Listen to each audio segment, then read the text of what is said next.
Welcome to From Caving In to Crushing It, the podcast for those who find themselves immersed in adversity and choose to write their story instead of having others write it for them. I'm Deraney, and I'm your host. Hey, Bill, it's a pleasure to see you. Thanks so much for coming on. I appreciate you having me on, Drew. Good to see you. All right. So we've only known each other for about a week, and we've resonated. And I learned from you the actual pronunciation of your last name. So I'm going to let you tell the audience. Haase is pronounced Haase. All right. You got that, everybody? When you meet Bill, it's Haase. All right. So now that we have that disclaimer out of the way, it's great to see you. We had a great talk the other day, and we did talk about how life certainly rarely plays out as expected. And right. Yeah. Trying to learn to not say the word never too much, but in that respect, you're right. It never plays out the way we expect. And we're taught at a young age that life is linear, that if we follow certain steps, certain things will happen. Well, certain things do happen, just not the ones we expect. And you, for sure, are a person who didn't retreat from challenges in life. And I'd like you to think about a defining moment, and it can be two, as far back as you could, that you think is the most impactful, that really kind of woke you up and said, and had you say to yourself, Bill, there's a better way to live, and I'm gonna take that different way from what I've been taught. I'd love for you to share that with us. That's a challenging question, because I think many of us, especially when you get to be as old as I am, you probably have been through a number of those instances and which have directed your life. One of the most impactful, I think, for me was during the housing bust. Okay. In the 2007, 8, 9 area, and I was a victim of that. Mm-hmm. I lost a career of 20 years in 2006 in the trading pits here in Chicago. Electronics took everything over, and subsequently I turned around and I had made one of the best real estate moves of my life, selling my home in one area. Oh, wow. And putting all that money into a new home, new construction in a new area, only to have the bust hit. And it was so hard on new construction that we lost our home. We gave it up. Jeez. And I have kids that were old enough to understand what was going on. They were not yet in high school, but very close. And that was painful. It was painful to put the family through. How'd you rebound from that and not just survive, thrive, and how'd your kids and wife do? Well, we were very fortunate, blessed to have good friends, good neighbors. And I'm glad people aren't going to be able to watch this, because I have a hard time getting through this story. But some friends in a different part of the neighborhood got transferred to California. And they reached out and said, hey, would you like our place? To move to our place, you can rent until you figure out what you're going to do. And we said, absolutely, because that would be the least upsetting to my children, right? We're still in the same neighborhood. They're still going to go to the same schools. My wife was still working, so it wasn't like we were destitute. Right. Although she wound up losing her job a year later. And when it came moving day, I would say I had probably somewhere in the neighborhood of 30 to 40 neighborhood friends show up. Wow. All their cars and trucks and everything. And we moved all our stuff over from one house to the other. Unbelievable. It was an incredible story. It gave you a lot of hope. Mm-hmm. To rebound from that, it's like you learn about being careful with your money. You learn about the value and importance of supporting family and Absolutely. And sometimes you got to not do what you want to do. You got to do what you have to do. Well, absolutely. Especially, we talk about men being afraid to ask for help, or being taught that it's a weakness to ask for help. I give you a ton of credit for having the strength. I believe, you had to do it. You accepted that help. You needed it. And to have it there for you must have been a wonderful experience to have that type of support system for the entire family. It's a teaching moment for the kids too. It is, and I think it's resonated well throughout their lives. And it's been many years since, and it was a choice. I'm fortunate that we had both my in-laws and my family were both sitting there saying, "Let us help you, let us help you," and I said, "No." It's just throwing good money away. It's not the right choice. It's not the right decision to make. Let me eat my crow and learn from this and move on. Mm-hmm. And that's what we did, and brought our family closer together, actually. Right. Now you say that I've heard a lot of circumstances where it pulled families apart. Tell me how and what you think was were the ingredients to bring your family closer. It's interesting because at that time in 2009, so I got married back in 1990. I asked my father-in-law for his daughter's hand in marriage. Mm-hmm. He knew I was not religious, not Catholic. They were very strong Catholic. He was Notre Dame. She was St. Mary's Notre Dame. Her brother was Notre Dame. Mm-hmm. And father-in-law said, "Well, will you raise the kids Catholic?" And I said, "Sure. And you pay for Notre Dame." I thought that was a good deal. Yeah, it is. Neither kid went to Notre Dame, Mm-hmm. like two, but still a good deal at the time. And in 2009, my kids were in Catholic school at that time. Mm-hmm. For the first time. And I said, not fair for me to not have skin in the game. Mm-hmm. And I went through RCIA and I became a Catholic in 2009. And I think that was a very, very strong base for holding the family together for us. Sure. And I'm blessed to have an amazing wife who is still with me today. We'll be 33 years married in October. Congratulations. Thank you. That is wonderful. Yeah, I think I know it's very important to have a support system like you have. And I believe it was Warren Buffett who says, be very careful who you pick to be your significant other, because you're going to need that. And you did a good job doing so. So congratulations. You don't think about that when you're in your 20s. Oh, you don't. Running around, and all of a sudden you date and you meet the girl that you believe is the girl of your dreams.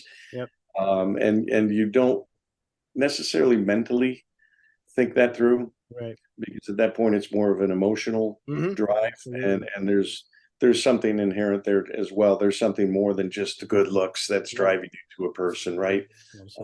There's the kind of person who they are inside is really important. But I was fortunate. Look, my wife hadn't been without many stresses up until that point in time. I spent 20 years in the trading pits in Chicago. So you want to talk about riding a roller coaster? You won't find a bigger roller coaster ride than that. Absolutely. So after you were in renting friends' homes and whatnot, how did you pick yourself back up and move forward with gratitude? I had another friend reach out to me and tell me, he goes, you need to come in to the business of underwriting and processing of loans.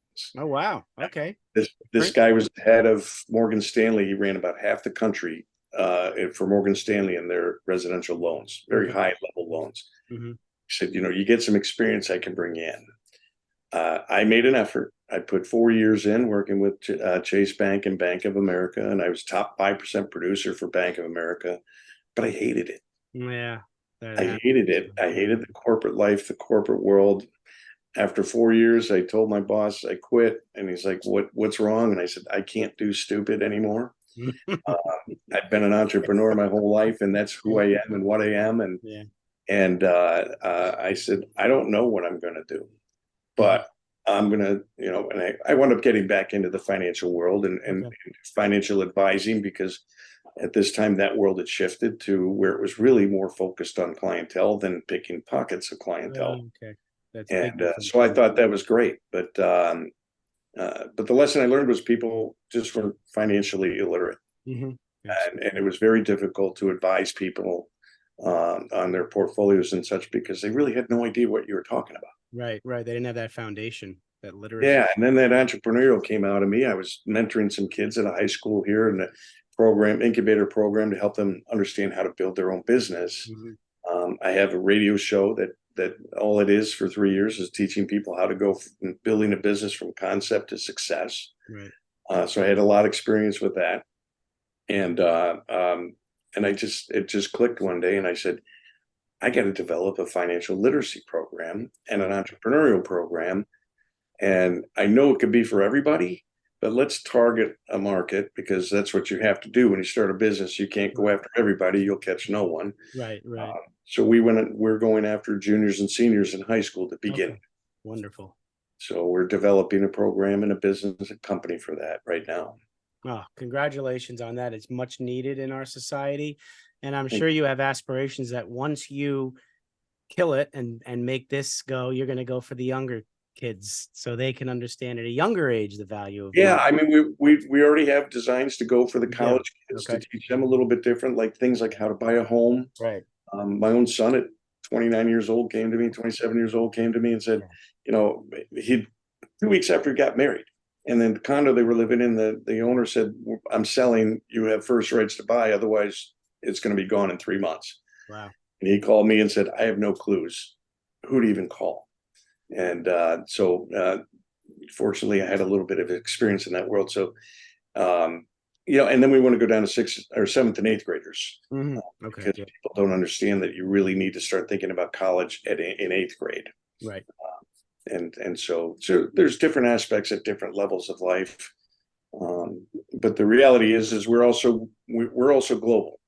So we're already working on. We've done one virtual conference. It was in 6 Latin American countries and 3 languages over 4 days, and wound up hitting 25 countries and 11,000 watch parties. Wow. So that the topic of financial literacy and entrepreneurial skills, how to build a business, is a trigger everywhere. It is. all It's a over the it's a world. globe. Yeah, it's of global interest, of course, of course. Yeah. If you were to give one piece of advice for a beginning entrepreneur, what would it be? Don't think too big. Mm. Start small and work your way out. Be good at one thing, and then once you're good at one thing, then you can move on to the next thing. And is that the approach you had all your life? No. All right. So No. tell me Bill's approach prior to that great advice. Go big or go home. Don't we all? That's what we're taught, man. That's All right. go big or go home was always Oh, it. I mean, yeah. and to be fair, Drew, even with this building of this business, when we say in our business plan that we're going national with all juniors and seniors in high school, that's a pretty big plan. Yeah. Why not just say I'm in Chicago? Why not just say build it and try to incorporate it in schools in Chicago, and then spread out from there? But the reality is because of the current situation, there is a market that is national, Mm-hmm. and I think it needs to be cohesive nationally. Yep. So my goal was to try and develop it that way. So I'm still thinking big, but I'm narrowing it down to one market at least. Like not trying to catch everybody, even though everyone could stand to take these courses and learn from them. Right. I mean, the beautiful thing is now that the majority of the population are accustomed to virtual, events, they can you can go global and people can benefit just as much as they would in person learning about financial literacy. So that's a benefit. Yeah, it was kind of a marketing play for our Yeah. business to introduce our business. Right. The conferences are for underprivileged people. Mm-hmm. Okay. So that's that market, and rural LGBTQ plus women, and minorities, double, triple minority Right. stuff. But it's interesting to meet people from all over the world Oh yeah. at different levels, and what's going on, what needs to be done. There's so much out there that needs to be done. There really is. And, and you getting out there, I have a feeling you're learning that we human beings, no matter where we live, we're much more similar than we are different in the core things of who we are and what we need to feel like a productive person in society. That is so true. Look, I've learned I don't care color, country, culture. religion, forget gender, forget all that. Yeah. That's just noise. Yep. This is about people. This is about human beings. We all want and need the same things. All right. Okay, some of us want a whole bunch of money, but the reality is what our needs are all the same. And our mission statement is we provide knowledge. Knowledge gives you options. Options gives you freedom. Yeah, it's beautiful. So that's beautiful. Yeah. Well, I mean, I've learned, the hard way that you have to, there are certain things you have to do in a certain order. Like you can't skip, step one of crawling before you start running. And I think it's the same now, that you need to first raise awareness of an issue that needs attention, and that's the financial literacy. After the awareness is there, then it goes into that education piece. That's that knowledge and once people have that knowledge and education, you can then guide them to the proper resources and then connect them with the right people and resources. And then they can start collaborating once they have all that. And you got to start with the awareness, which you're doing. And now it comes to that knowledge piece. So this is a great philosophy you have. You're absolutely true. I think we've hit a chord that has been struck loudly around the world. I mean, we're already working on our next virtual conference. We'll be in Germany at the end of October. Then we're going to Asia Pacific, possibly Manila, and then we'll go to South Africa, because these people are screaming for this. Yeah, absolutely. Absolutely are. The biggest reason why people don't talk about finances to anybody is because they don't know it. And we don't talk about things we don't know about. That's a very good point. And if we dig deeper as to why we don't know it, and this goes to somebody I was talking to who's from Europe, and we were having this conversation, and she told me that in her country before she came here, there were no topics that were taboo in Europe. You could talk about money, sex, politics, religion. You don't get slapped on the wrist, So in her culture, it was normal. It was stereotypical that if you're in a new relationship, whether it's professional or personal, those topics are wide open for discussion, and people took advantage of that. So you really knew what you were getting into. She came to this country and started networking virtually, and she would talk about one of those 4 topics and get told, no, don't talk. These are the 4 things you can't talk.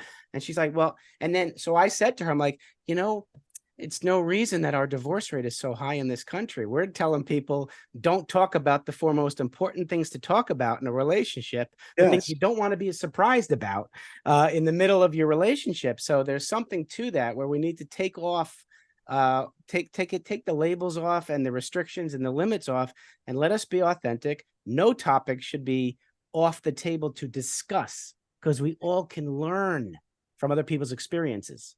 See, I maybe even a step further, that it's not taboo to discuss, but it's more like we just don't want to talk about things we don't know about. We don't want to come across as being stupid, ignorant. Yeah, you don't want to look bad in front. I walk into a group of people when I was a financial advisor, and to do a big meeting, and the first thing I would say is because there's 2 things I know spouses never talk about.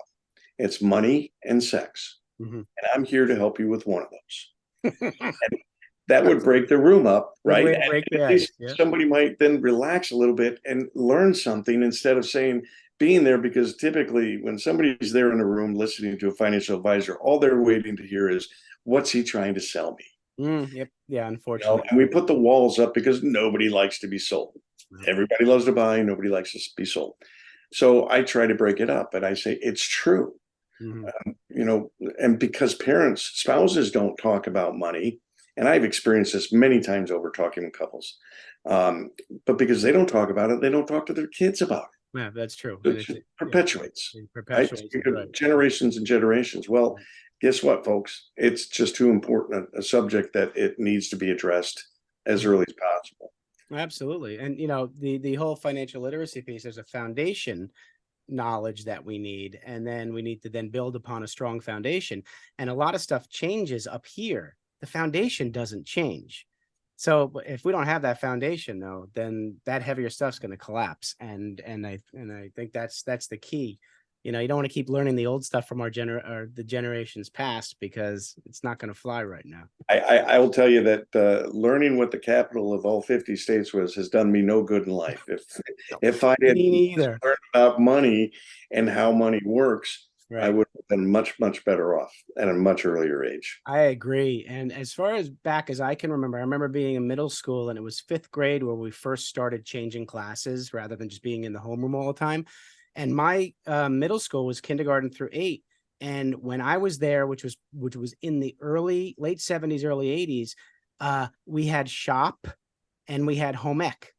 Yeah. And so half the year we were learning on how to sew and build. So I still have some of this stuff. And then for home ec too, it was not just the sewing piece. We were cooking. We learned how to cook and clean up after ourselves. I learned how to write a check for the first time in fifth grade in that home economics class. And what's unfortunate is whoever came in to change our education system, when the first things that were cut out were those foundational core classes that helped us become, at least know some of the the fundamental stuff in life. And I remember that I had to change my mindset when my kids went to school, because if I didn't, I would have automatically thought they were going to learn it in school. So put some additional pressures on the parents to try to teach things that the schools used to teach, and now the schools are teaching stuff that you wish they weren't teaching. And Well, here's the other problem. And we could do a whole show on the school system, because I can tell you things that would scare you to death here in this country. You know, as parents, we kind of rely on the schools to teach our kids the things that we're not doing at home. Yeah, absolutely. We expect it, and it's just life lessons aren't taught in school. Right. I talked to a private school. I talked to one of the head guys, and I said, "So, what do you teach for decision-making skills with your students?" And he quickly replied, "Oh, that's geography." And I just kind of shook my head, and I go, "What?" Decision making is geography? Decision making through was it geography? No, it was geometry. I'm sorry, geometry. My bad. Even geometry, I don't see. But through geometry, and I just looked at him. I said, "Do the students know that? Because if they don't know that, how are they getting that?" Yeah. But those are the kinds of things that I see. And again, I don't want to get into the whole school system. It's horrendous. Yeah. But the bottom line is we still have to do more at home. Well, you hit on something very important. I come from 24 years working in the healthcare system, and that system is as broken as the education system. And a lot of stuff isn't taught at home either, even on health and wellness. I mean, what shocked me is when COVID happened, I working in the healthcare field, I knew how important it was to wash your hands, because we did it all the time.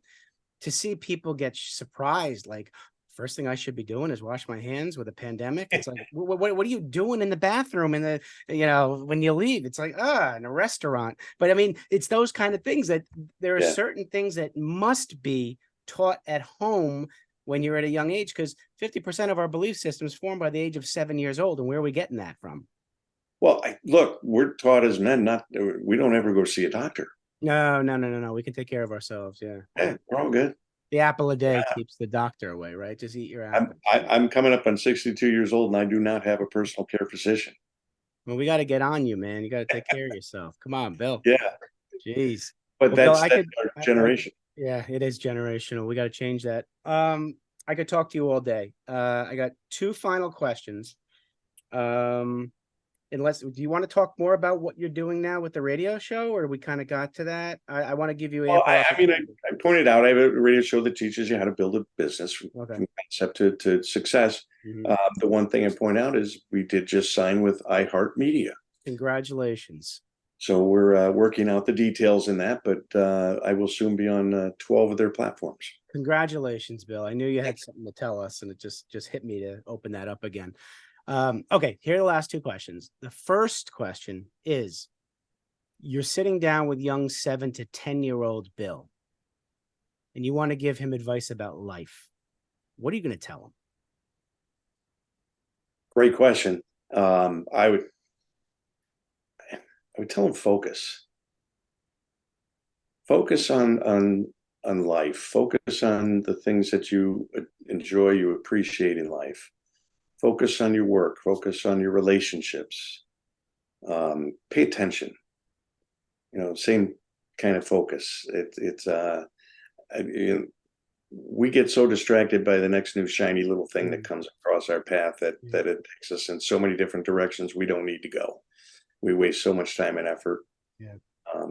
I said one of the things about growing old that isn't fun to learn is the fact that all the BS that you've been fed throughout your life, whether it's marketing and sales and people just lying to you and other people's agendas, if you focus on what you want, focus on the kind of person you are. I love that. Now, this question I kind of asked in a general way for entrepreneurs earlier. I'm going to ask you a little bit different, and let's see if you have a different response. You're now put a different hat on. You're sitting down with young Bill, the entrepreneur, young businessman, your younger self. What business advice are you going to give him? Be patient. Be patient. Nothing, as you pointed out at the beginning of the show, nothing really ever goes as planned. And I can tell you, it doesn't matter how old you are, what stage you're in the business. It's true. It's true. You need to have second plans, backup plans, and then backup to backup plans. You want to build a business and you think, I'm just going to go out and borrow money. Well, that's not easy. How are you going to do it from a grassroots side? So do it from the grassroots while you're seeking money. But being patient, because you'll overlook things if you try to move too quickly. And it doesn't take much of anything to take down a new business. You don't know everything. Surround yourself with good people. Let them do what they do best. Don't micromanage. I love that. All right. So you gave the audience a lot today, and they now know, I believe, the essence of Bill Haase. Believe so. They're going to want to find you and get more of you. Make it easy for them and tell them how to do that. Well, you can go to the numbers 216 and then the letters, the net, 216thenet.com is where my radio show is on Friday mornings at 10:30 Chicago time. It plays a number of times throughout the week, and it'll be on iHeart soon. Or you can reach out to me, bill@billhaase.com. And I'm glad and happy to talk to anyone. It's all about helping each other.